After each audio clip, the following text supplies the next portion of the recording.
Olá, gente! Bom dia, boa tarde, boa noite, depende da hora que você estiver assistindo esse vídeo. Nós estamos aqui continuando o vídeo anterior. Sou professor, meu nome é Flávio, professor de teologia em Itajubá, Minas Gerais. Nós estamos falando sobre a estrutura da igreja, como que a igreja funciona, né? O sistema hierárquico da igreja. Nós, nos vídeos anteriores, né, temos dois vídeos aí, falamos desde o Antigo Testamento, falamos como que funcionava o culto a Deus, desde a criação até o Êxodo. Falamos ali que eram feitos sacrifícios a Deus, Abel fez sacrifícios a Deus, Noé, né? Abraão. Então, o Jó, modelos de culto era patriarcal, era o chefe da família, né? Fazia ali o culto com a família diante do Senhor por meio de sacrifícios. Levantavam altares ao Senhor também. Depois de Moisés, Deus estabeleceu o tabernáculo. Nós falamos que está escrito em Êxodo 25 em diante. O sistema, né, sacerdotal exercido pelos levitas, pelos coatitas, meraritas, gersonitas. Das 12 tribos, a tribo de Levi foi escolhida para exercer o sacerdócio por meio do tabernáculo. E ali tinha regras, mandamentos, onde Deus vinha no Santíssimo Lugar trazer uma palavra para o sumo sacerdote, que vinha representar o povo diante de Deus e também representava Deus diante do povo. Temos ali o primeiro sumo sacerdote, Arão, e depois os seus levitas que trabalhavam também com ele. Então, do Êxodo até a monarquia, até a vinda do rei Davi, né? O primeiro rei foi Saul, depois Davi, nós temos o tabernáculo de Moisés. Depois o Davi tira a arca do tabernáculo e vai levar para um lugar diferente. Vamos ter o momento em que é estabelecido o tabernáculo de Davi, a tenda de Davi, onde ali ele coloca cantores durante 24 horas por dia, fazendo revezamento e etc, etc. Então temos esse modelo também, que é um parênteses da graça de Deus, uma pitada da graça de Deus dentro da antiga aliança, em que o Senhor, na verdade, queria que todos estivessem diante dele em adoração. Então ali tem uma pitada da graça de Deus no tabernáculo de Davi. Mas depois, com Salomão, vem o templo de Salomão, né? Salomão constrói o templo e volta praticamente às regras do tabernáculo no templo de Salomão. Um templo maravilhoso, enorme, levou vários anos para se construir. Então nós temos esse tipo de culto, o templo no templo de Salomão, que vai perdurar até o exílio na Babilônia, quando Nabucodonosor invade Jerusalém, destrói o templo, destrói a cidade e leva os judeus para a Babilônia. O modelo de culto que vamos ter nesse momento, tudo indica que vai ser por meio das sinagogas, lá na Babilônia, que vai surgir esse movimento então, né? As sinagogas, tipo uma igreja, 4 paredes, onde judeus vão se reunir em locais. Por quê? Porque eles não têm o templo, né? Então provavelmente surgiu ali pós o exílio, no exílio e pós-exílio. Depois do exílio, depois desses 70 anos, nós temos um outro modelo de culto, porque eles retornam para Jerusalém, reconstrói o templo, né? Zorobabel, Ageu, Zacarias, Neemias, Esdras. Então volta de novo o culto, a adoração, a estrutura de culto baseado no templo que é reconstruído. Ali temos ali o sumo sacerdote, os sacerdotes, os levitas, o ofertante, etc, etc. Isso vai perdurar até a vinda do Senhor Jesus. Porque Jesus vem, né? Claro, os judeus vão continuar ainda com seus cultos, com o seu tipo de adoração no templo, porque o templo, quando Jesus vem, ele continua ali ainda, né? Os judeus ainda usando essa prática de cultuar a Deus de acordo com as regras e mandamentos da lei de Moisés no templo.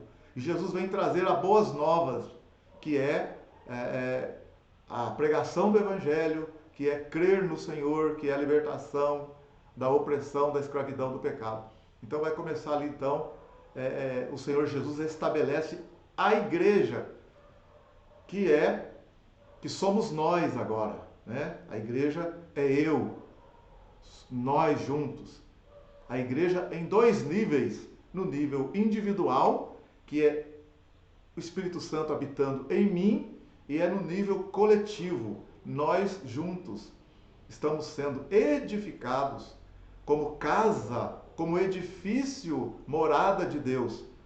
Todos nós, a igreja do Senhor estendida na terra, que é composta por pessoas que saíram do mundo, né? A palavra eclésia, aqueles que saíram para fora, saíram fora do mundo, vieram buscar a santificação, entregaram sua vida para Cristo, fazem parte da igreja, compõem o corpo de Cristo.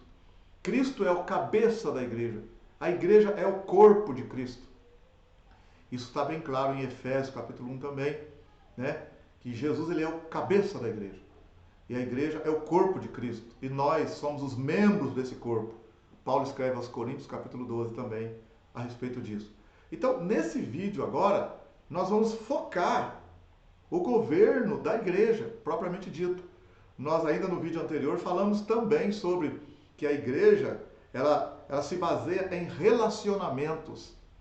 Né? A estrutura da igreja, ela está firmada em relacionamentos. Primeiro, na vertical, com o Senhor, com Deus. E depois na horizontal, com os queridos irmãos.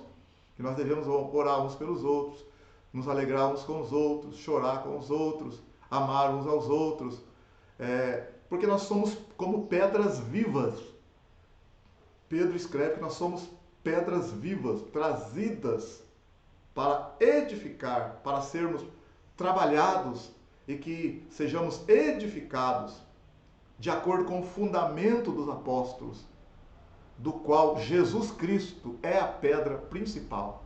Então Jesus, ao mesmo tempo, ele é a pedra principal desse edifício. É ele que dirige o edifício, que governa o edifício, que mantém o edifício. E ele é o cabeça, agora fazendo uma outra analogia, ele é o cabeça do corpo, cabeça da igreja. Tudo parte dele. Ele é o Senhor. E nós fazemos parte, né, do corpo dele para poder completar, né, a obra do Senhor. Então a igreja é isso, a igreja é o corpo de Cristo, do qual ele é o cabeça. E a igreja, ela se baseia nos relacionamentos. Os relacionamentos são baseados na autoridade, que nós falamos no vídeo anterior, na autoridade, temos que reconhecer a autoridade, a responsabilidade, né? A responsabilidade traz autoridade, a autoridade traz responsabilidade. Temos que a igreja também está baseada nos papéis, na função que é exercida, né? Às vezes a pessoa exerce uma função na igreja. Então a gente tem que respeitar a função que ela está exercendo. Às vezes você é um pai, uma mãe, seu filho está na igreja exercendo a função de pastor, ou o ministério de pastor, ou ele está na portaria da igreja, ou ele é um diácono. Então não pode haver confusão entre a mãe e o filho. Não, ele é o diácono, ele está num papel agora, numa função. Então nós temos que, né, prestar atenção no papel exercido, para não haver mistura e não haver um mau relacionamento. Então temos que prestar atenção nisso. Também a estrutura da igreja está baseada nas prestações de conta. Nós vamos prestar conta. Então, dentro dessa estrutura da igreja, há uma prestação de contas, né? Muitas das vezes nós temos dificuldades em prestar contas. Por quê? Porque a pessoa que cobra a gente dentro daquele ministério, muitas das vezes ela erra. E por ela errar, a gente acha que a gente não deve prestar conta para ela, que ela não é merecedora daquela prestação de contas. E a gente confunde as coisas. Então, por exemplo, Saul, o rei Saul errou. Mas Davi não passou por cima da autoridade dele. Davi, quando o rei Saul estava querendo matar Davi, e Davi teve a oportunidade de matar o rei, Davi não quis tocar no rei, porque reconheceu a autoridade do rei. E Davi depois prestou conta para o rei Saul. Ó rei, por que o senhor está vindo atrás de mim, querendo me matar? Eu não fiz nada e tal. Né? Então você vê lá em 1 Samuel 24, 1 Samuel 26, Davi falando com o rei, por que o rei está querendo matá-lo? Então muitas das vezes nós não conseguimos não aceitamos a prestação de contas porque a pessoa que está cobrando da gente, ela erra. Então a gente olha para a pessoa e acaba entrando em conflito com ela, porque a gente não aceita fazer a prestação de contas. Isso é uma das coisas que mais pega na questão de prestar contas.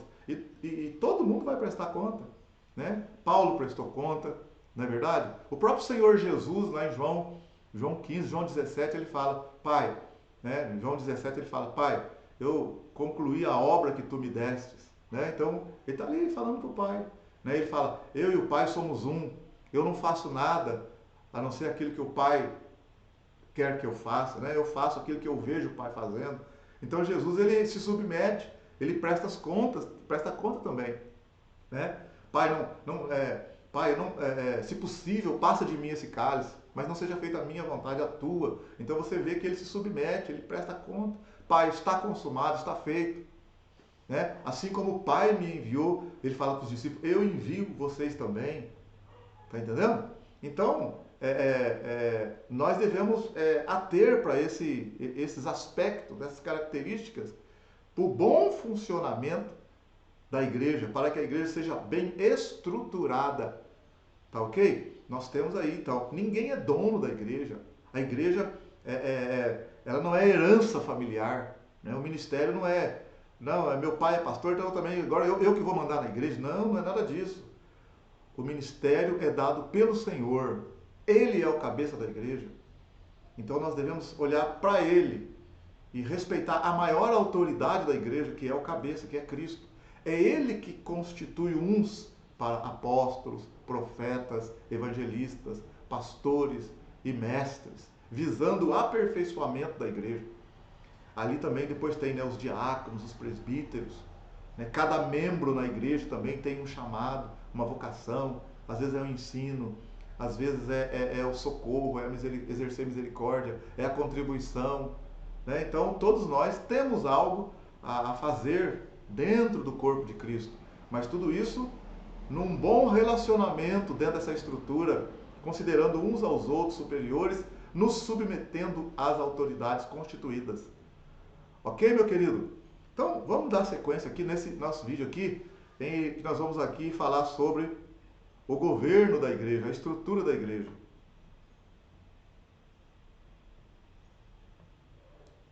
O governo da igreja. A pedra angular. A pedra angular é Jesus Cristo. Essa metáfora ampara-se no Salmo 118, verso 22. A pedra que os construtores rejeitaram tornou-se a pedra angular. Foi mencionada pelo próprio Jesus em Marcos 12:10 e absorvida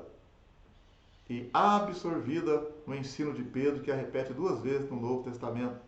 É quando Pedro fala que nós somos pedras vivas. Jesus é a pedra principal, né? Em Atos 4:11, Pedro diz lá que Jesus é a pedra principal.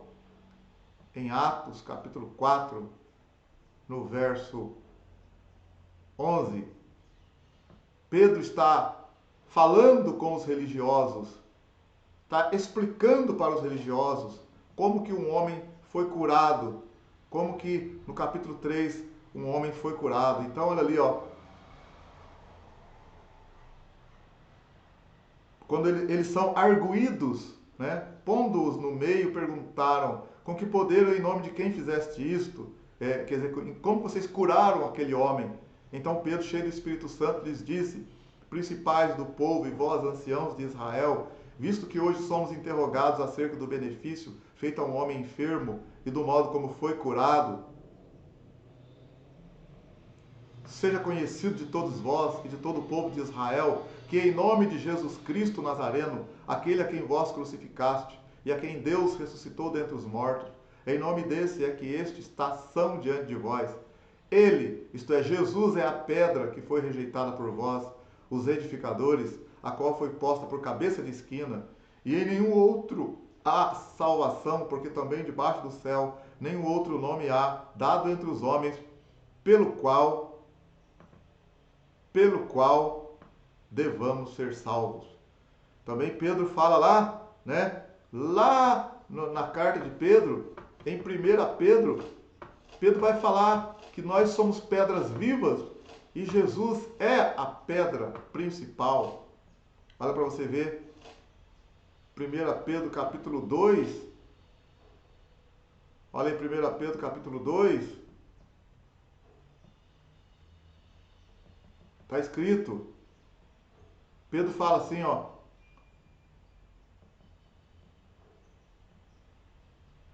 E chegando-vos para ele, pedra viva, reprovada na verdade pelos homens, mas para com Deus eleita e preciosa. Vós também, como pedras vivas, sois edificados, casa espiritual e sacerdócio santo, para oferecer sacrifícios espirituais agradáveis a Deus por Jesus Cristo. Por isso também na Escritura se contém: eis que põe em Sião a pedra principal da esquina, eleita e preciosa, e quem nela crer não será confundido. E assim para vós, os que credes, é preciosa, mas para os rebeldes a pedra que os edificadores reprovaram. Essa foi a principal da esquina, e uma pedra de tropeço e rocha de escândalo para aqueles que tropeçam na palavra, sendo desobediente, para o que também foram destinados. Mas vós sois a geração eleita, o sacerdócio real, a nação santa, o povo adquirido, para que anuncieis as virtudes daquele que vos chamou das trevas para a sua maravilhosa luz. Então você vê que Jesus, ele é a pedra principal, ele é a pedra angular, né? Fazendo referência a uma construção, fazendo referência ao fundamento das construções naquela época lá que era colocada, quando ia fazer uma construção, eles colocavam uma pedra principal antes de dar seguimento à construção, e aquela pedra, ela dava direção, né, dava ângulo, dava, né, postura, retidão naquela construção, naquele tempo. Então, eles fazem uma comparação, que Jesus é tipo uma pedra principal de uma construção, no qual todas as demais pedras se baseiam e são fundamentadas e são direcionadas. Jesus é essa pedra principal. E Jesus, na igreja, ele é a pedra principal, ele é o fundamento da igreja. Ele disse: edificarei a minha igreja e as portas do inferno não prevalecerão contra ela. Então nós começamos aqui dizendo isso, né? Que ele é a pedra principal. É importante, né? É relevante notarmos que seja nessa metáfora do edifício, seja na metáfora do corpo, Jesus se coloca como participante da igreja, sendo seu líder, a cabeça do corpo, a pedra principal do edifício, a partir do qual, e somente a partir do qual, nos ajustamos e exercemos bem nossas funções como discípulos. Para entendermos como funciona o governo da igreja, precisamos definir as palavras que nomeiam seus líderes. Tá? Então, para entendermos como funciona, agora nós vamos partir, vamos entender isso agora. Como que funciona a igreja agora, na realidade? Então nós vamos ver alguns termos que são dados para os ministérios, para aqueles que exercem uma função, um cargo na igreja. Tá ok? Nós vamos falar sobre o apóstolo, sobre o profeta, o evangelista, o pastor, o mestre, o presbítero, o diácono, o bispo, de uma forma resumida, para você entender quais os significados, né, desses termos e o que eles devem fazer na igreja, como que deve ser o relacionamento e a função deles na igreja. Tá ok? Vamos lá. Lembrar que, olha aí, começamos aqui, na verdade, nós devemos dizer que em Efésios capítulo 4, olha aí para você ver, Efésios capítulo 4, no verso 1, aliás, no verso 11, né? Está escrito assim, olha o que está escrito, se referindo a Jesus, ó, e ele mesmo deu uns para apóstolos, outros para profetas, outros para evangelistas e outros para pastores e doutores. Aqui é mestres, tá? Mestres da palavra. Querendo, por que ele fez isso? Ó? Ele colocou um para apóstolo, outro para profeta, evangelista, pastores e doutores. Ele quer o aperfeiçoamento dos santos para a obra do ministério, para a edificação do corpo de Cristo, até que todos cheguemos à unidade da fé e ao conhecimento do Filho de Deus, ao homem perfeito, à medida da estatura completa de Cristo, para que também não sejamos mais meninos inconstantes, levados em roda por todo o vento de doutrina, pelo engano dos homens que com astúcia enganam fraudulosamente. Então nós temos aí o Senhor Jesus vai estabelecer na igreja 5 ministérios. Jesus é o cabeça. E os 5 ministérios é como se fosse o ombro desse corpo agora. Olha bem, ó. Os 5 ministérios. O apóstolo, o profeta, o evangelista, o pastor e os mestres. São 5 ministérios. Então nós vamos ver um por um agora.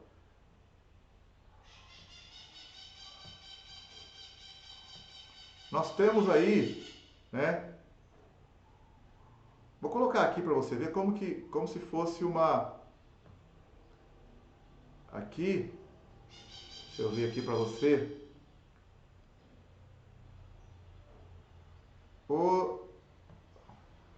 Olha aqui, ó, a igreja como um corpo. A igreja como um corpo, onde Jesus é o cabeça. Só um minutinho que está abrindo aqui. Jesus, ele é o cabeça da igreja. E nós somos os membros do corpo de Cristo. Só um minuto que está abrindo aqui, está demorando um pouquinho, mas essa imagem vai mostrar então Jesus como, olha aqui, ó, o cabeça da igreja. E nós, membros do corpo de Cristo. Tá vendo? Jesus é o cabeça e nós somos membros desse corpo. Se nós olharmos em Efésios capítulo 1, verso 22 e 23. Efésios 1, verso 22 e 23. Olha para você ver. Efésios 1. Vou colocar do verso 20 aqui para a gente ganhar um tempinho, mas entender também, claro, né?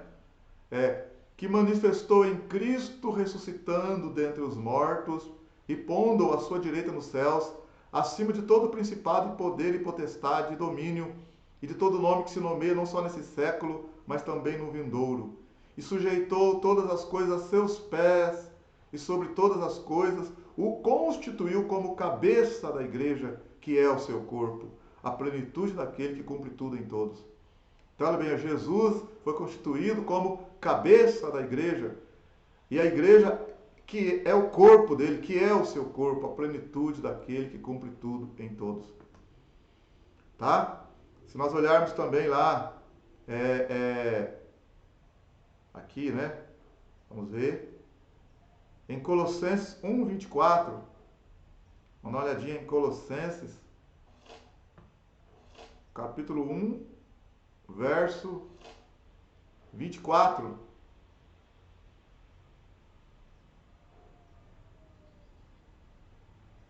Olha aqui, ó. Paulo escrevendo, ele diz assim no verso 24: regozijo-me agora no que padeço por vós e na minha carne, cumpro o resto das aflições de Cristo pelo seu corpo, que é a igreja. Está vendo? O corpo de Cristo é a igreja. Está vendo? E outros versículos também, Efésios 5, 1 Coríntios 12, Paulo falando da igreja como corpo de Cristo, né? Então temos vários textos que mostram a igreja como corpo de Cristo e Cristo cabeça dessa igreja. Então vamos lá então. Ele deu para a igreja 5 ministérios num primeiro momento. O apóstolo, o profeta, o evangelista, o pastor e o mestre. Estou fazendo assim com a mão para você guardar bem. Ó. O apóstolo, o profeta, o evangelista, o dedo maior, o dedo anelar, pastor, e o dedinho é como se fosse o mestre. Né? Uma representação aqui.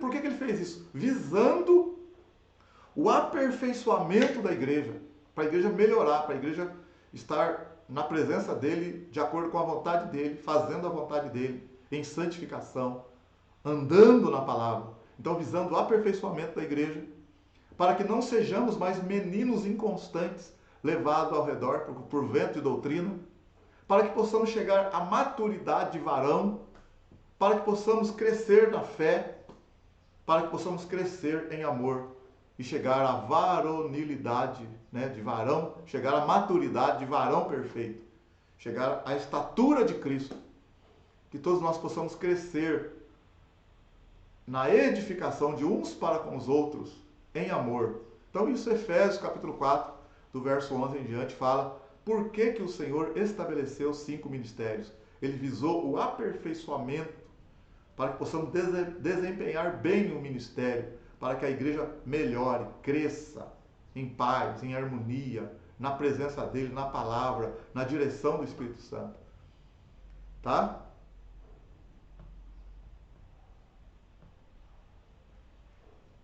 Então nós temos aqui o apóstolo. O apóstolo tem um papel-chave no reino de Deus. Ele é necessariamente um fundador.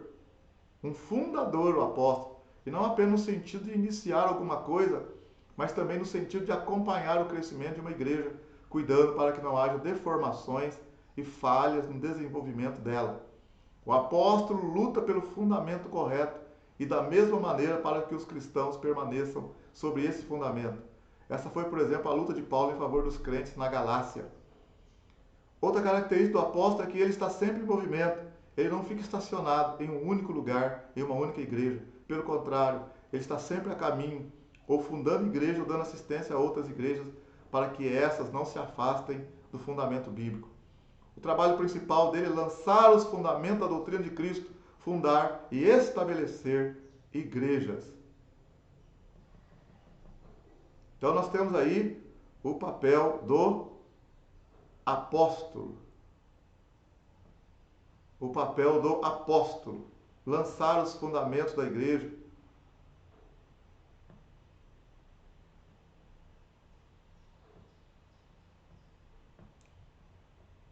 Nós temos então aí o primeiro ofício, né, aqui, que nós estamos colocando o apóstolo. O que o apóstolo faz? O apóstolo, ele é o enviado, é aquele que vai num determinado lugar e ele funda uma igreja, estabelece os fundamentos dessa igreja, a base dessa igreja, dos ensinos dessa igreja.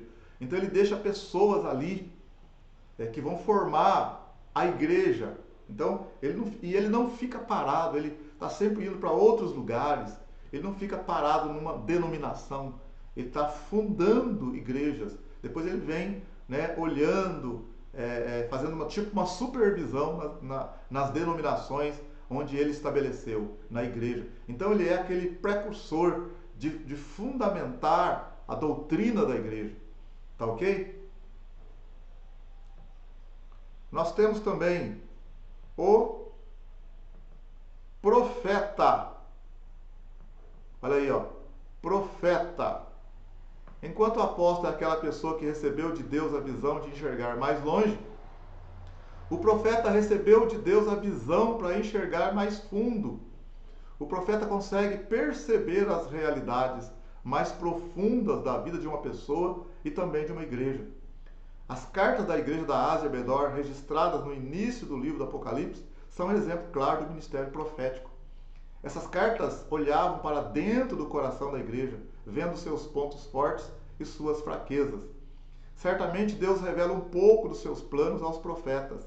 Por isso o profeta é em geral um crente que constantemente anseia por ouvir mais de Deus. Ele gosta de dedicar a quietude, a oração e a busca da presença de Deus. Esse seu anseio está relacionado com o seu desejo de receber de Deus para poder compartilhar com as pessoas o que tiver ouvido. também estabelece o fundamento da doutrina de Cristo. Ele tem a visão do plano de Deus para a igreja, para os dias atuais e futuros.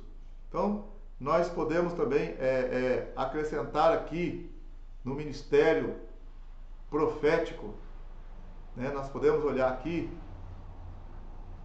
o ministério, deixa eu ver aqui,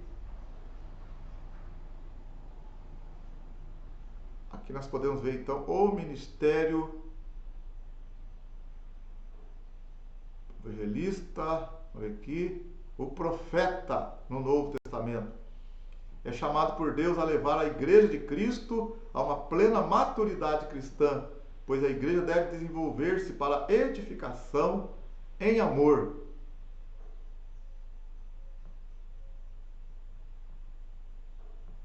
Temos então o ministério do profeta. Lembrar você que o profeta no Novo Testamento não é com as mesmas características do Antigo Testamento, em que praticamente quase tudo estava em cima do profeta, que ele dava direção para tudo, as pessoas iam buscar o profeta. Não. O profeta, hoje, o profeta na igreja, em primeiro lugar, é o Senhor Jesus. O Senhor Jesus, ele tem os 5 ministérios, o único, né, da igreja toda que tem os 5 ministérios em si só. Quando ele distribui esses ministérios para a igreja, do apóstolo, do profeta, do evangelista, do pastor e do mestre, Jesus está distribuindo o que é dele para os seus na igreja, para a edificação do corpo. Mas o único que teve os 5 ministérios é Jesus. Jesus, em Hebreus, no capítulo 3, ele é chamado de apóstolo e sumo sacerdote da nossa confissão. Jesus, como profeta, no Evangelho de João, no capítulo 4, ele é chamado pela mulher samaritana: vejo que tu és profeta. Então Jesus é chamado de profeta ali também. Evangelista, em Lucas, no capítulo 4, no verso 17 e 18, Jesus fala: o Espírito do Senhor está sobre mim, e para que eu anunciasse, evangelizasse os pobres, trazesse liberdade aos cativos e os oprimidos do diabo, e anunciar o ano aceitável do Senhor. Então, em Lucas capítulo 4, versos 17 e 18, Jesus, quando ele começa a pregar, ele vem evangelizar, anunciar o evangelho, trazer o evangelismo, trazer o evangelho como evangelista, tá? Como mestre, aliás, como pastor. O próprio Senhor Jesus, no Evangelho de João, no capítulo 10, ele fala: eu sou o pastor das ovelhas. As minhas ovelhas ouvem a minha voz e me seguem. Eu sou o bom pastor dá a vida pelas ovelhas. Jesus é chamado de mestre também.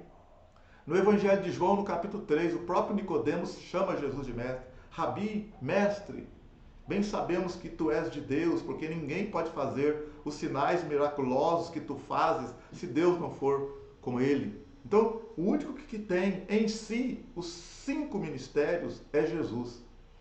Então, ele é apóstolo, profeta, evangelista, pastor e mestre. Tudo nele. E ele, então, distribui esses 5 ministérios, né? Conforme nós falamos, o ministério do apóstolo é aquele que é enviado. O apóstolo é aquele que é enviado para fundar a igreja, para estabelecer a doutrina de Cristo. Ele não fica parado em um determinado lugar, ele vai em vários lugares e depois supervisiona. O profeta, no Novo Testamento, né? O profeta não é aquele que aponta: assim diz o Senhor. Não é muito mais profundo. Ele tem nele a exortação, a edificação, o encorajamento para a igreja. Ele é que vai trazer o padrão de qualidade na igreja, para que a igreja ande na direção do Senhor. Então ele vai fundo na direção do Senhor. É aquele que enxerga se a igreja está na direção ou não. Você está entendendo? Então isso está nele. O profeta profetiza também. Mas a Bíblia fala: todos vós podeis profetizar.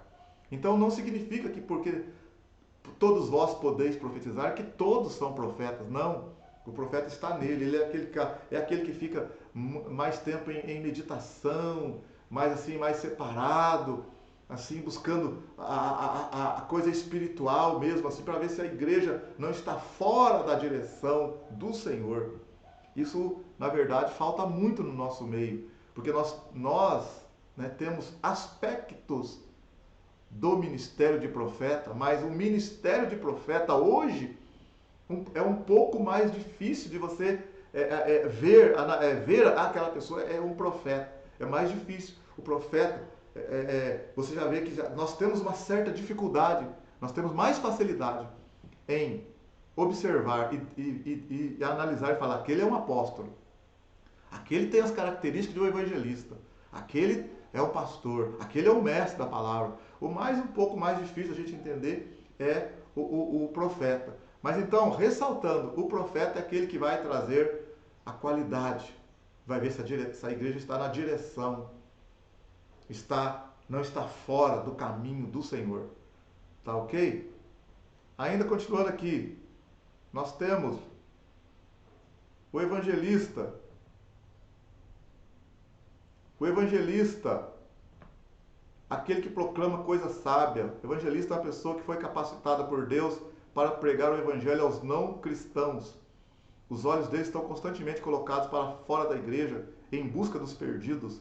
Ele quer se encontrar com os incrédulos para fazer contato com eles e apresentar-lhes o evangelho de forma clara e compreensível. É ele quem tem a responsabilidade de ajuntar pedras vivas para a construção do templo. Ele joga a rede e pega de tudo, siri, peixe, camarão, molusco, e diz para o pastor: é tudo peixe, mas o pastor e mestre irão separar os peixes e cuidar deles. Nós temos aqui o evangelista. O evangelista é aquele que vai trazer as pedras vivas. Né? E aquele que qualquer oportunidade ele está falando, está pregando e tal. Ele se mistura no meio do povo para evangelizar e ganhar almas para o reino. Mas olha bem, o evangelista, ele não tem, vamos dizer assim, ele não é aquele que fica parado para cuidar da ovelha que ele ganhou. Ele é mais para trazer. Ele, como o apóstolo, se ficar parado, ele pode jogar fora a pessoa da igreja, pode tirar fora, porque ele não tem essa característica do apacentar.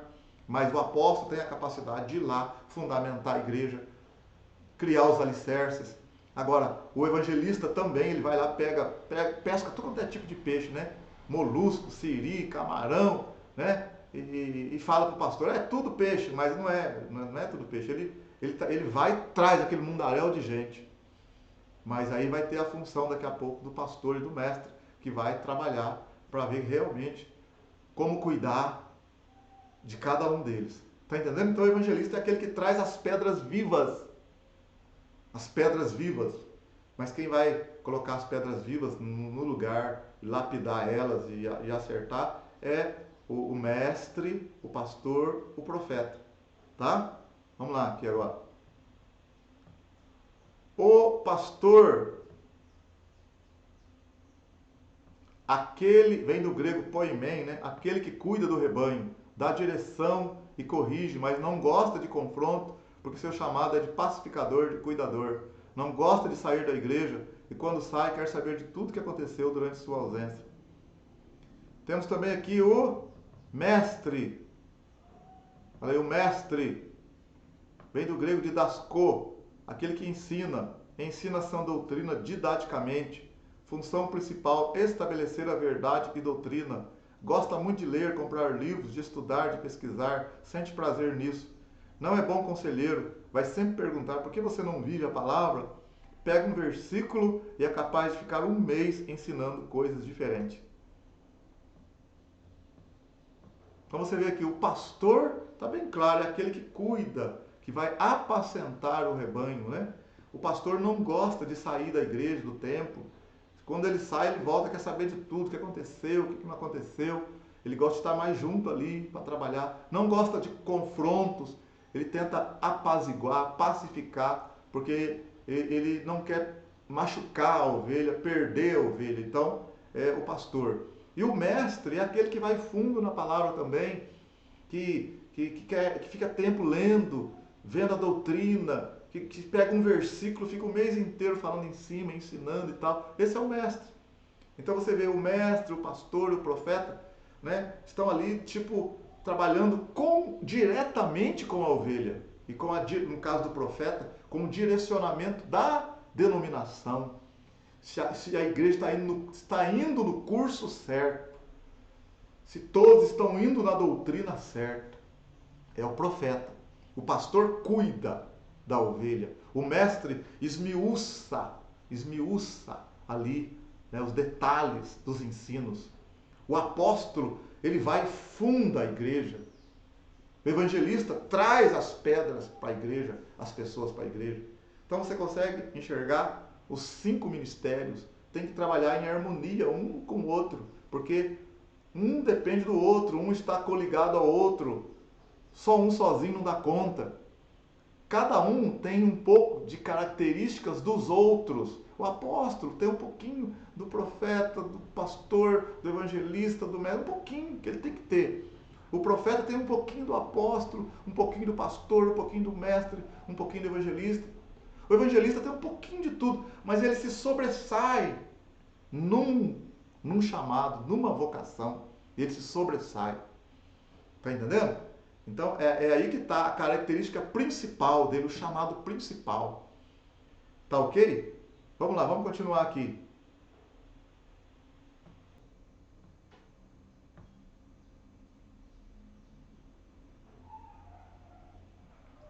Continuando aqui então, gente, vamos lá. Os 5 ministérios, olha aí para você ver então, olhando para a mão da gente, ó, o dedo, né, o dedão apóstolo, né, o indicador profeta, o dedo maior do meio evangelista, pastores e mestres. Uma mão aqui, tá? Os ministérios de Jesus. Olha aí, ó.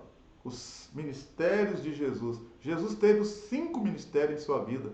Cada um dos 5 ministérios revela um aspecto do caráter de Jesus. Através dos 5 ministérios vamos receber toda a visão de Jesus. Então você viu aí, repetindo aí, pelas mãos nós temos então, né, uma analogia aí com as mãos, nós temos aí o apóstolo, o profeta, o evangelista, o pastor e o mestre. Jesus teve os 5 ministérios nele, conforme nós já falamos, né? Jesus é chamado de apóstolo e sumo sacerdote na nossa confissão em Hebreus 3. Jesus é chamado de profeta pela mulher samaritana em João 4. Jesus é o evangelista em Lucas 4, 17, 18. Jesus é o pastor em João capítulo 10. Jesus é mestre em João capítulo 3. Nicodemos fala para ele, mestre, né? Chama ele de mestre. Então, 5 ministérios em Jesus, e ele distribui para a igreja, para que nós possamos ser edificados também, consolados e exortados. Ok? Então, o apóstolo é aquele que vai e fundamenta a igreja, forma uma igreja, não fica parado, vai de lugar para o outro supervisionando. O profeta é aquele que vai trazer tipo um controle de qualidade na igreja. Ele vai fundo na palavra para ver se a igreja também não está fora da doutrina, fora da direção. Ele é o que mexe com a palavra, com a profecia, e vê se a igreja está espiritualmente falando, andando no caminho do Senhor. Ele também denuncia o pecado. Muitas das vezes ele não aceita que a pessoa fique na zona de conforto. O profeta, ele então ajuda nas coisas espirituais, direcionando a igreja. O evangelista é aquele que vai na frente, traz as pedras vivas, é aquele que joga a rede, que fala com ousadia, que mistura no meio do povo e traz o povo para a igreja, traz aquela multidão para a igreja, traz as pedras vivas para a igreja. O pastor é aquele que vai cuidar do rebanho, que vai apacentar o rebanho, que vai curar as feridas do rebanho. E o mestre é aquele que vai fundo na palavra, que vai pegar uma palavra ali, dissecar aquela palavra, aquela doutrina, que vai fazer com que as pessoas fiquem também estabelecidas na palavra, não saiam da palavra. Ele gosta muito de ler, gosta muito de estar ali em reflexão e meditação num ponto, fica parado O exemplo do mestre, bem simples, né? Alguém disse assim, o mestre, se ele for expulsar um demônio de uma pessoa, for exorcizar uma pessoa, ele chega a fazer assim, ó, demônio, sai dessa pessoa. Vou te falar 5 razões pelas quais você deve deixar esse corpo. Primeira razão, segunda razão, terceira. Então o mestre é assim, ele é muito detalhista no sentido de esmiuçar o sentido da palavra, o sentido da frase.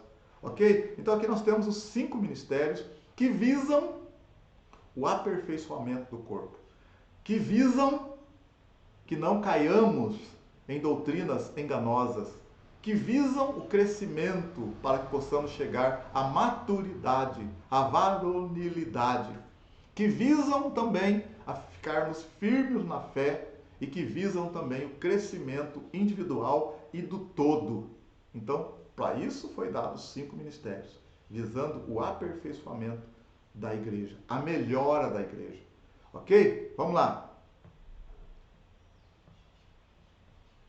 Nós temos aqui agora a palavra ancião,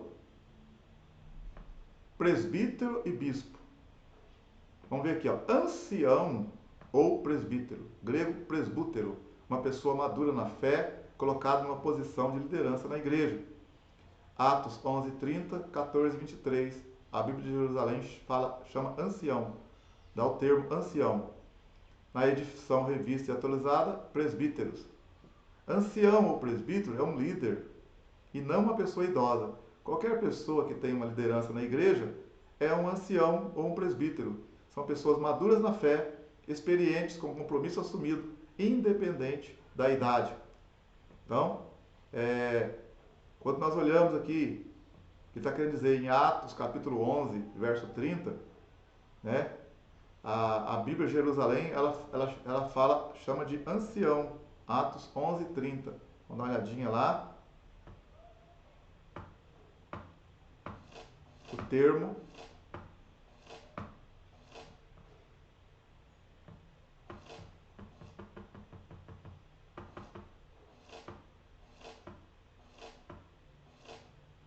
Atos capítulo 11.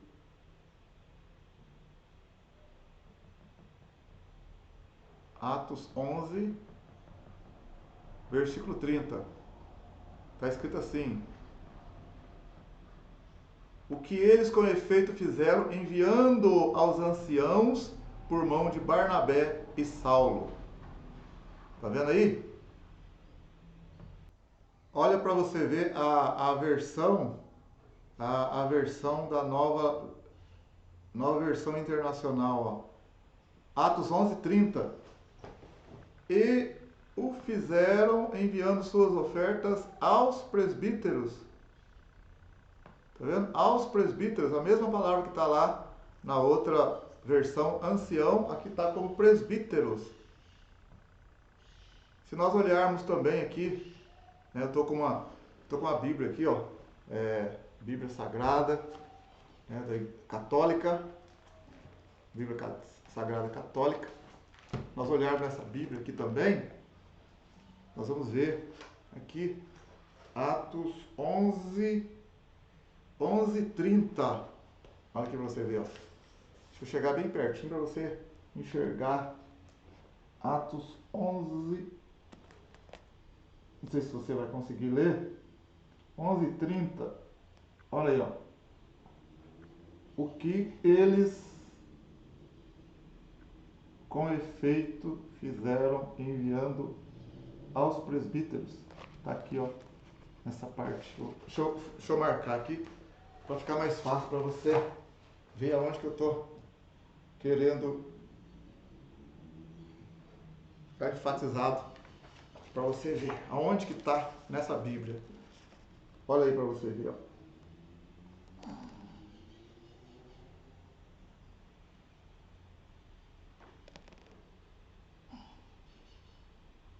Olha aí onde está embaixo, um pouquinho acima do capítulo 12, a palavra, o que eles fizeram enviando-os aos presbíteros,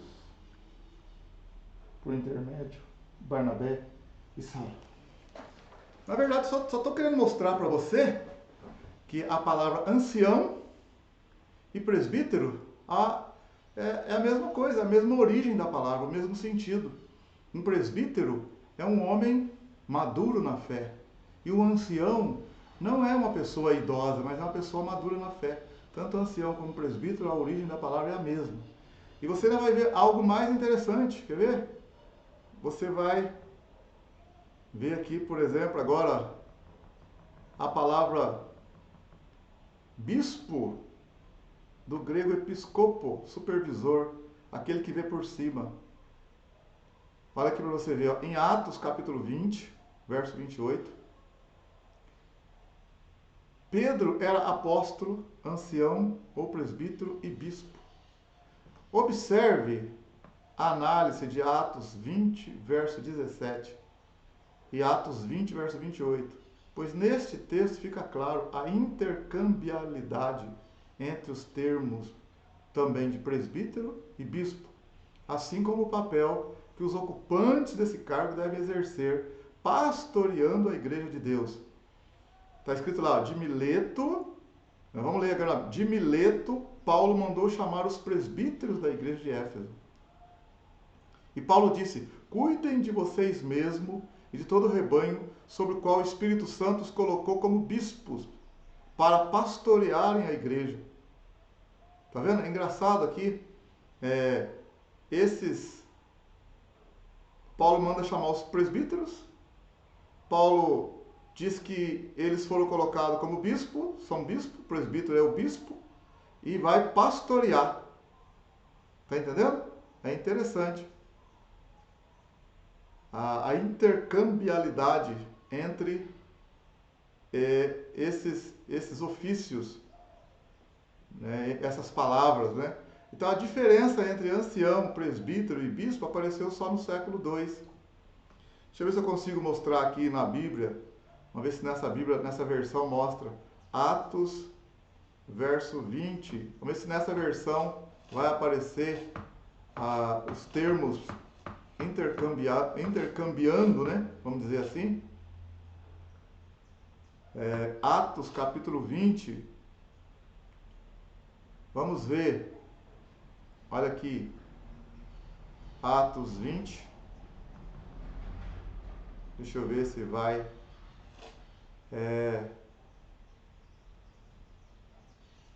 Olha aqui para você ver. Atos capítulo 20, versículo 17. E de Mileto mandou a Éfeso chamar os anciãos da igreja. Mandou chamar os anciãos. E logo que chegaram junto dele, disse-lhes, vós bem sabeis, desde o primeiro dia em que entrei na Ásia, como em todo tempo me portei no meio de vós, servindo ao Senhor com toda humildade, com lágrimas, tentações e tal, como nada. E vai falando com ele. E vai falando, Paulo vai falando com eles. Paulo vai falando com os anciãos. Paulo está dando as recomendações aos anciãos. E ele fala, e agora, na verdade, sei que todos vós, por quem passei pregando o reino de Deus, não vereis mais o meu rosto. Portanto, no dia de hoje, vos protesto que estou limpo do sangue de todos, porque nunca deixei de vos anunciar todo o conselho de Deus. Olhai, pois, por vós e por todo o rebanho, sobre que o Espírito Santo vos constituiu bispos. Está vendo? Ele chama os anciãos de bispos para apacentardes a igreja de Deus que ele resgatou com seu próprio sangue. E ao mesmo tempo, esses anciãos, que são chamados de bispos, vão exercer o papel de pastoreamento, de pastor. Consegue entender isso? Vamos dar uma olhadinha aqui em Atos, capítulo 20, numa outra Bíblia. Atos, vamos dar uma olhadinha aqui, Atos 20, Atos capítulo 20, verso, aqui, olha aqui, vamos ver?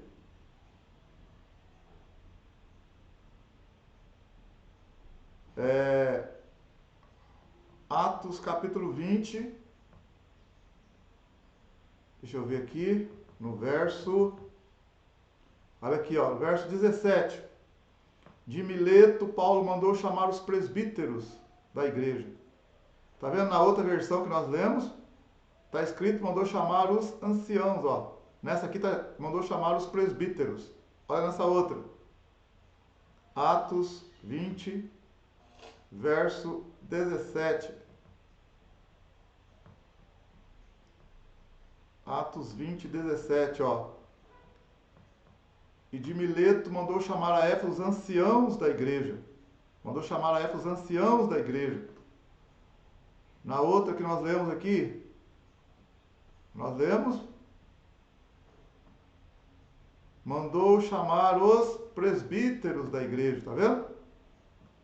Aí ele fala para esses presbíteros, fala, né, da recomendação, depois ele diz lá, ele fala assim,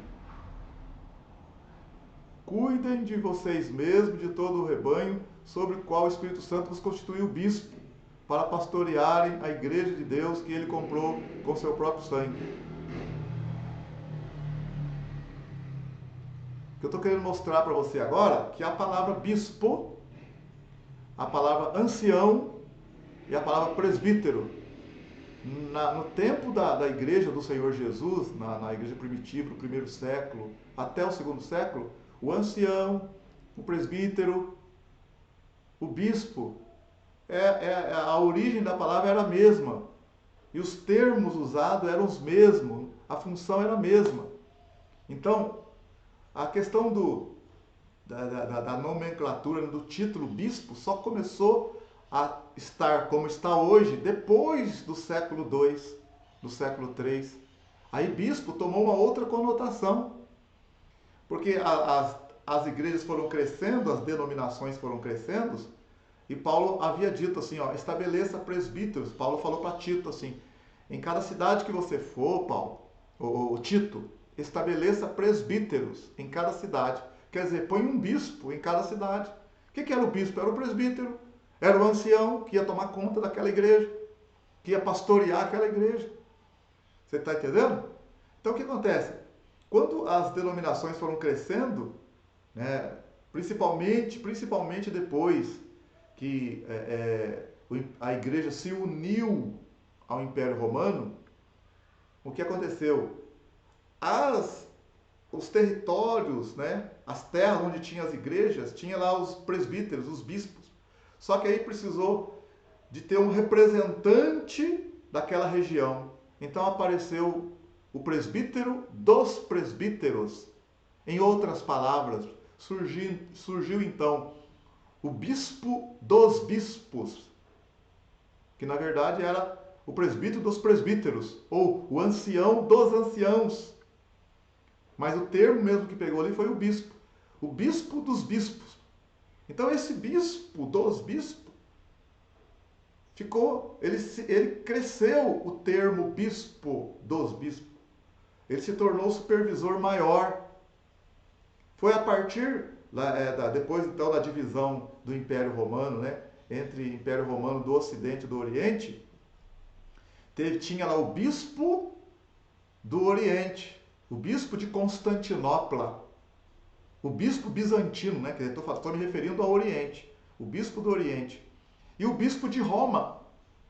Então o bispo de Roma tomava conta de supervisionava vários presbíteros, vários bispos, mas ele era o bispo principal, assim como o bispo de Constantinopla, o bispo do Oriente.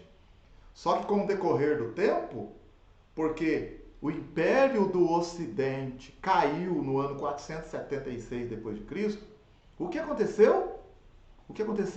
Os vândalos, né? Os bárbaros, os godos, visigodos tomaram conta das terras do Ocidente. Mas precisou de alguém falar em nome dos cristãos que estavam ali no Ocidente. Quem é que tomou a palavra primeiro? Quem é que foi o chamado? Foi o bispo de Roma. Então o bispo de Roma tornou-se o primeiro, ele ocupou a primazia em Roma, no lado do Ocidente. Todos reverenciavam e respeitavam o bispo de Roma. Foi depois então que surgiu o papado, né? O bispo se tornou o papa, se tornou o principal líder na igreja do Ocidente. Você entende? Então, esse termo bispo, como ele é visto hoje, por exemplo, você fala assim, a bispa tal, o bispo tal, essa conotação que tem hoje, que dá a impressão que o bispo é maior do que tudo, né? O bispo é maior do que o apóstolo, parece que é maior do que o pastor, parece que é maior do que o profeta, maior do que o mestre. Essa conotação que nós temos hoje surgiu a partir do século II e do século III, por causa do que eu acabei de falar para vocês, do crescimento da igreja, do crescimento dos presbitérios, dos bispos nas regiões, e foi necessário, quando havia um debate sobre uma questão, por exemplo, doutrinária, lá, por exemplo, no ano 325, num concílio, onde foram debater, foram ver se Jesus era Deus ou era homem. Então, houve uma reunião dos bispos. Então, teve um representante dos bispos que representavam uma determinada região. Então, exaltou o título de bispo. Esse foi um dos motivos. E depois, com a divisão do Império Romano do Ocidente e do Oriente, o bispo de Roma cresceu ainda mais e depois se tornou Papa do Ocidente. Você entende, então? Mas no original aqui, né, no início da igreja, biblicamente falando, os termos ancião, presbítero, bispo estavam intimamente ligados. E até poderiam exercer a função de pastor. O presbítero poderia até pastorear, estar na função de pastor. Por isso que nós temos hoje presbítero exercendo o papel de pastor. Isso pode ter sido delegado. Lembra que eu falei da autoridade? A autoridade real, quer dizer, dada por Deus, autoridade delegada.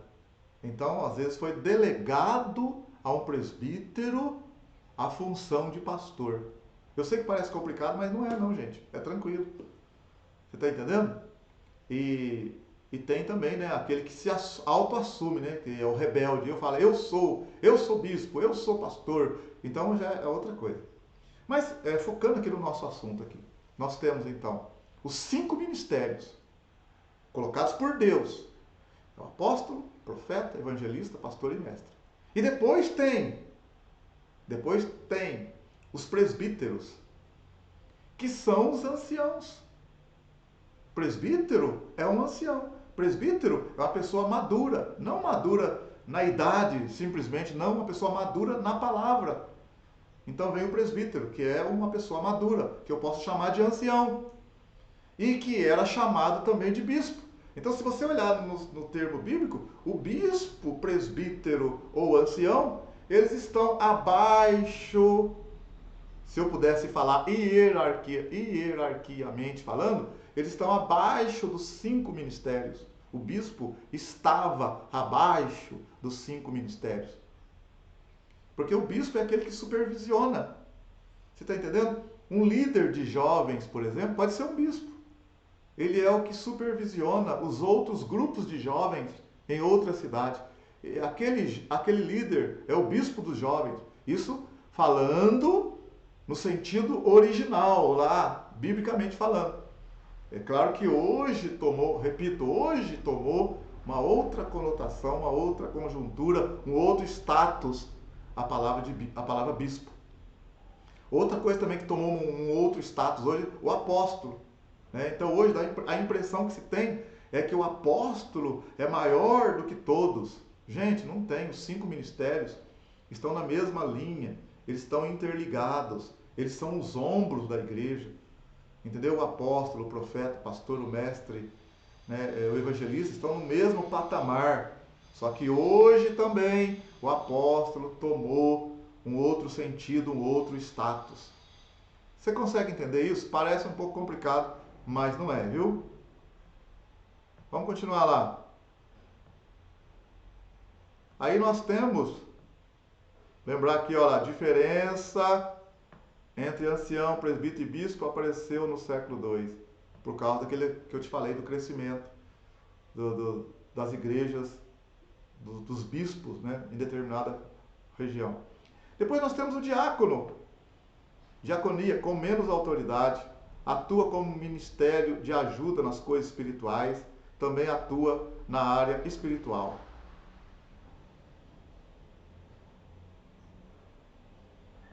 Aí nós temos o diácono, né? O diaconato na igreja, que já dá para entender mais tranquilamente. Em Atos capítulo 6, a igreja estava crescendo, e estava tendo uma dificuldade, um problema ali na área de servir na igreja, na ajudar as viúvas. Então o pessoal começou a questionar, estava havendo falta de alimento para algumas pessoas. Aí eles falaram, não, os anciãos, os apóstolos falaram assim, bom, escolham entre vocês homens que sejam cheios de fé, né? Homens cheios do Espírito Santo, para poder tomar conta desse negócio de servir as mesas. Mas nós, os apóstolos, vamos ficar na palavra. Mas escolham entre vocês, então, pessoas que possam servir nessa área na igreja. Aí escolheram, então, os diáconos na igreja. Entrou, então, o diaconato na igreja. Tá? Então, o diácono é aquele que serve, né, que executa serviços na igreja. Escolhido, né, homens cheios de fé, cheios do Espírito Santo, cheios da graça de Deus. Tá ok? Então nós temos o diaconato na igreja. Existem igrejas, por exemplo, que não tem diaconisa, né, que são mais os conservadores tradicionais, não colocam diaconisas. Mas a maioria da igreja tem diáconos e diaconisas. A maioria da igreja, as igrejas conservadoras históricas, também não tem pastoras na igreja. As igrejas reformadas, presbiteriana, as batistas tradicionais, assim, não tem pastoras na igreja. A gente respeita, entende isso também, né? Cada um tem seu jeito de entender. Porque eles falam, não, mas lá não tinha pastora, lá não tinha diaconisa lá. E outros já entendem, não tinha diaconisa assim, e o Senhor depois delegou a autoridade para os homens, e os homens podem, então, estabelecer na igreja diaconisas, pastoras, desde que a responsabilidade maior caiba ao líder, pastor da igreja. Então hoje temos também, né, os tradicionais, a linha tradicional e a linha igualitária. Os tradicionais conservadores não tem ali pastoras, bispas, apóstolas, presbíteras, não tem. Os igualitários também que subdividem-se também em outras categorias, tem os igualitários, né, um pouco mais conservadores, que tem ali pastoras, tem diaconisas, tem diáconos, mas já não tem bispa, não tem apóstola. Já tem os igualitários um pouco mais liberais, que tem bispas, apóstolas, tá entendendo? Mas isso cada um dará conta de si mesmo a Deus, cada um aí com o seu jeito de estrutura da sua igreja, da sua denominação, vamos dizer assim. Mas o que eu estou mostrando para vocês aqui é que a estrutura original que está na Bíblia ali, a princípio, foi essa. Os 5 ministérios, os ombros da igreja. Depois vem o presbitério da igreja, que poderia ser chamado também do bispado da igreja, os bispos, presbíteros, anciãos. Depois os diáconos da igreja. E depois os membros da igreja. Tendo tudo isso como Jesus, o cabeça da igreja. Então essa era a estrutura da igreja primitiva. Ok? Vamos lá. Nós temos aqui agora demais membros do corpo que possuem os dons motivacionais ou vocacionais. Todos nós fomos chamados com santa vocação. Temos os dons motivacionais e tem também as manifestações do Espírito Santo. Então ele está mostrando aqui também que todos nós, todos os membros da igreja, de acordo com Romanos 12, verso 4, tem um chamado de Deus para o ensino, para contribuir, para exercer misericórdia, para ser usado nos dons espirituais da palavra do conhecimento, palavra da profecia, do discernimento de espíritos, os dons de cura. Todos nós, né, para servir às mesas, para trabalhar na portaria, numa escola bíblica. Todo mundo tem um chamado para estar mais tempo em oração, enfim, para uma visitação. Todo o corpo, todos os membros, Deus tem algo a fazer por meio dele. Então todos nós temos uma vocação, um chamado de Deus. Agora tem os chamados que estão na liderança da igreja, que eu repito, Jesus é o cabeça, depois os 5 ministérios, depois os anciãos, presbíteros ou bispo, depois o diaconato da igreja, depois os membros da igreja. Essa é a estrutura da igreja. Nós temos aí, então, aí ó. Podemos falar assim, deixa eu mostrar aqui. Olha aí. Então nós podemos, a igreja,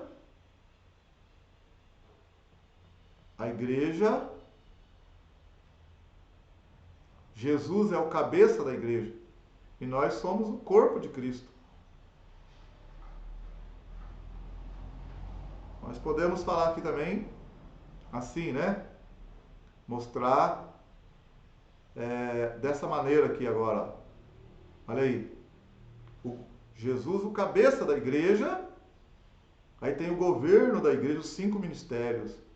Depois os líderes, que são os anciãos, ou presbíteros, ou bispo e diáconos. E depois os membros da igreja, cada um com um dom motivacional ou vocacional. Então essa é a estrutura da igreja. Ok? Então vamos lá agora também.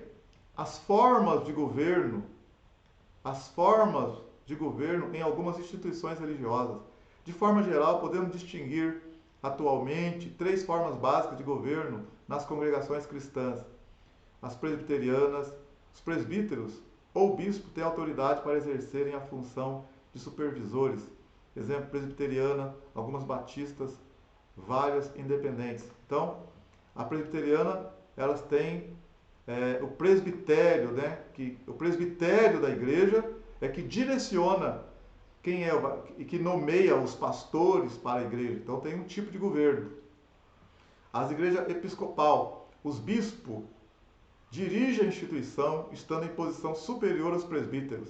Então é o sistema episcopal em que os bispos estão superiores aos presbíteros. Exemplo, a igreja católica, a igreja ortodoxa oriental, a igreja anglicana, episcopal metodista e algumas luteranas. O sistema de governo, a estrutura é episcopal.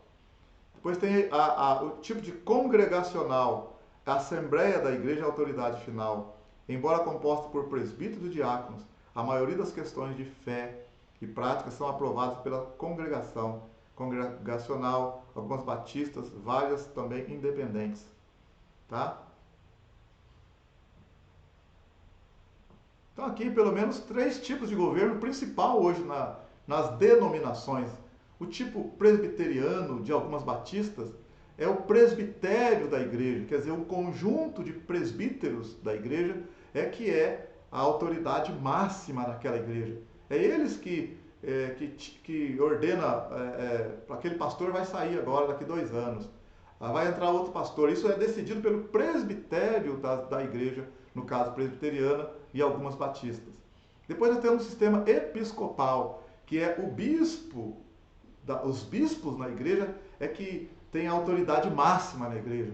Exemplo aqui da igreja católica, a igreja anglicana, algumas luteranas também. Depois nós temos o sistema congregacional, né, que é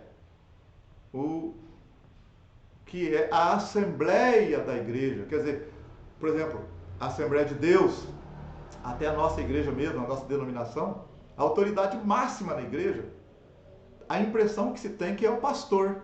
A princípio parece que é o pastor. Mas na hora de decidir questões fortes, polêmicas mesmo, é a assembleia que decide. O que é a assembleia? É convocado toda a membresia da igreja. E essa membresia, a Assembleia Geral, vai decidir sobre aquela questão. Então, mostrando para você assim, né, na prática, como que funciona a nível de autoridade dentro de algumas denominações. As principais, então, são pelo presbitério, que é a igreja presbiteriana e algumas batistas, pelo sistema episcopal, que é o bispo maior, no caso o Papa e os bispos, até algumas, na verdade, hoje, até algumas igrejas evangélicas também têm, quer queira ou não, sem saber, às vezes, quem está dirigindo a igreja está no sistema episcopal, que é o bispo da igreja. Agora também tem a questão, que eu não coloquei aqui, a questão do apóstolo, né? São questões agora que surgiram novas. O apóstolo é uma outra questão polêmica também. Será que hoje tem apóstolos ou não? Aí a gente não vai entrar no mérito da coisa. A gente sabe que as igrejas reformadas, presbiterianas, igrejas históricas não aceitam que hoje tenha apóstolos, porque eles consideram que isso ficou lá atrás, no tempo de Cristo, que os apóstolos foram os que fundaram, que trouxeram o fundamento da igreja. Então é uma linha de pensamento que a gente respeita também. Mas existe outra linha que acredita que existem os apóstolos hoje, conforme nós temos em várias igrejas, denominações, ele foi consagrado apóstolo. Bom, não vou entrar no mérito da coisa, tá? Confesso a você que ainda tenho alguns pensamentos a respeito. Respeito tanto uma como outra. Na denominação onde eu congrego, na nossa escola, ainda não temos apóstolos. Estamos aí no nível assim de assembleia geral e o pastor, o presbítero, o diácono, os missionários, missionárias, né? Professor de escola bíblica, professoras, diaconisas, etc, etc. Então, a escola nossa denominação está nesse ponto. Quanto à questão se existe apóstolo, apóstola, bispo, bispa, pastor, pastora, isso aí nós entregamos na mão de Deus e deixamos a critério de cada estrutura de denominação, tá ok? Mas nós temos também aí uma disciplina nossa que fala, uma aula nossa que fala sobre as dificuldades bíblicas, e nós entramos com mais detalhes nessas questões aí. Uma matéria só dificuldades bíblicas. Nós entramos um pouco mais a fundo. Não é questão de eu falar aqui agora, que o assunto é muito extenso, né? Muito amplo para eu falar nesse momento, tá bom? Mas deixo aí e respeito as posições. O momento aqui é dizer para você que a estrutura da igreja, primeira da igreja, constituída no primeiro século, no segundo século, Jesus é o cabeça da igreja. Depois os 5 ministérios, do apóstolo, profeta, evangelista, pastor e mestre. Depois vem os anciãos, ou presbíteros, ou bispos. Depois vem o diaconato na igreja, depois a membresia na igreja. Este é a estrutura principal da igreja, original da igreja. Nós temos então agora a ordem, né, hierárquica da igreja, conforme falei aqui. Jesus é o cabeça da igreja, depois os 5 ministérios, os ombros, depois ancião ou presbítero, ou bispo também, né? Diácono, diaconia, né? Membros do corpo, dons motivacionais e tal. Jesus é o cabeça da igreja, ele tem maior responsabilidade, por isso tem toda a autoridade.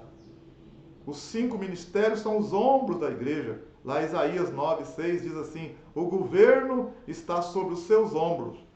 Então o governo está sobre os ombros do Senhor Jesus.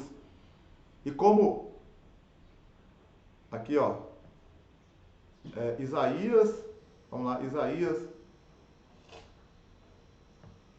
livro do profeta Isaías, capítulo 9.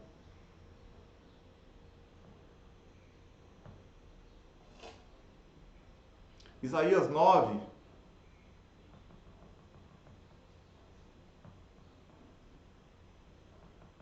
verso 2 em diante, ó.